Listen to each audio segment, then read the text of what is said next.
サワディーカー。タイ在住野菜ソムリエプロ健康料理研究家の青です。今回のサラディークッキングはキャベツのナンプラー炒めガランプリパッナンプラーを紹介します。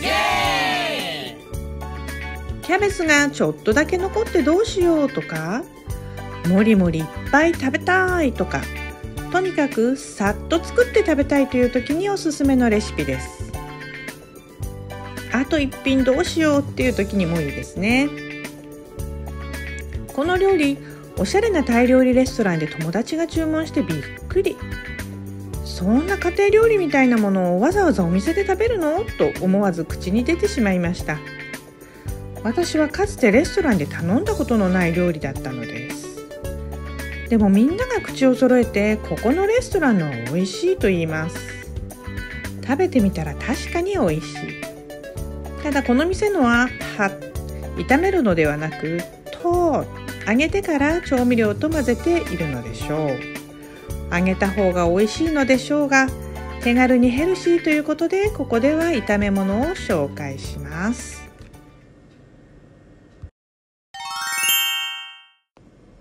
では Today's Word。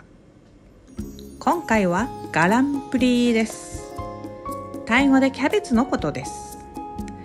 日本語のキャベツは英語から来ているのはわかりますが、タイ語のガランプリのガラムは中国のハイナンの言葉でアブラナ科のキャベツの仲間ケール、海蘭から来ているようです。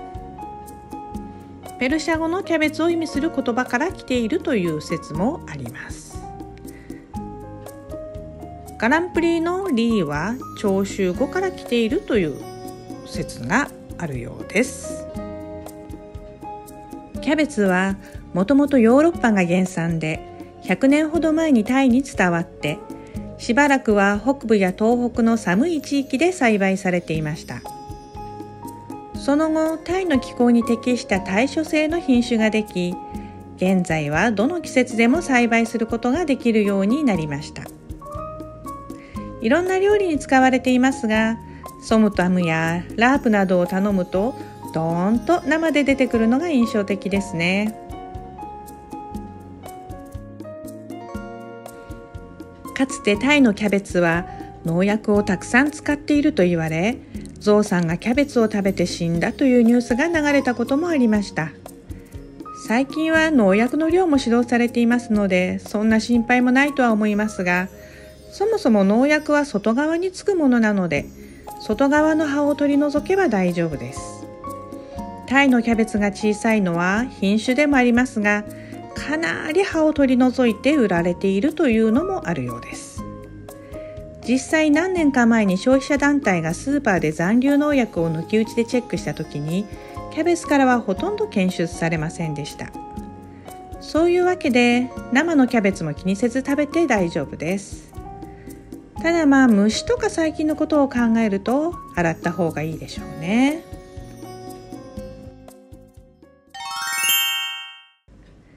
それではガランプリパッナンプラーを作っていきましょう。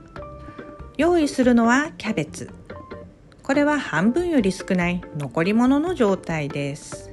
1人から2人分になりますね。他に用意するのはニンニク、ナンプラー、油、砂糖。はい、これだけです。キャベツは包丁でカットしてもいいし、手でちぎっちゃってもいいです。なんか手でちぎった方が美味しいような気がするんですよね。さっとしか炒めないので、中の小さく固まっているのがほぐれたりはしませんので、きちんとバラバラにしておいてください。この後キャベツを水で洗います。小さくしてから洗うと栄養が流れちゃうので、最初に大きな葉をばらして洗ってから小さくするというのがいいのでしょうが、今回はとにかく楽な方法ってことで後で洗いました。ニンニクはみじん切り。好きな方は叩いて大きめにカットするだけでもいいと思います。この動画ではみじん切りにしています。好ききなだけ使っていいと思いますが、とりあえず3かけくらい使いました。ナンプラーはこの量のキャベツに対してだと大さじ1弱ですかね。あと砂糖は小さじ1/2。甘みを出すというよりはコクを出すのに使います。フライパンに油をひいてニンニクを炒めます。手間をかけるのであればゆっくりじっくり炒めて、油を多めにして焦がさないように茶色くなったら一度取り出すのがいいでしょう。まあでも面倒なので、ニンニクがある程度色づいたらキャベツを加えて炒めちゃいました。大きなフライパンがあれば大きいのを使った方がいいです。これはちょっとギリギリな感じで何枚か外に落っこちちゃいました。油とニンニクがキャベツによく絡まるようにかき混ぜながら 1、2 分、キャベツのしんなり具合がお好みのところで調味料を外側から回しかけて全体をよく混ぜ合わせて出来上がりです。あっという間にできました。ニンニクとナンプラーの香りが何とも言えません。ナンプラーってそのままだと魚臭さが気になることがありますが、加熱すると和らぐんですよね。いかにもタイ料理って感じでもなく、普通に野菜炒めな感じで食べられると思います。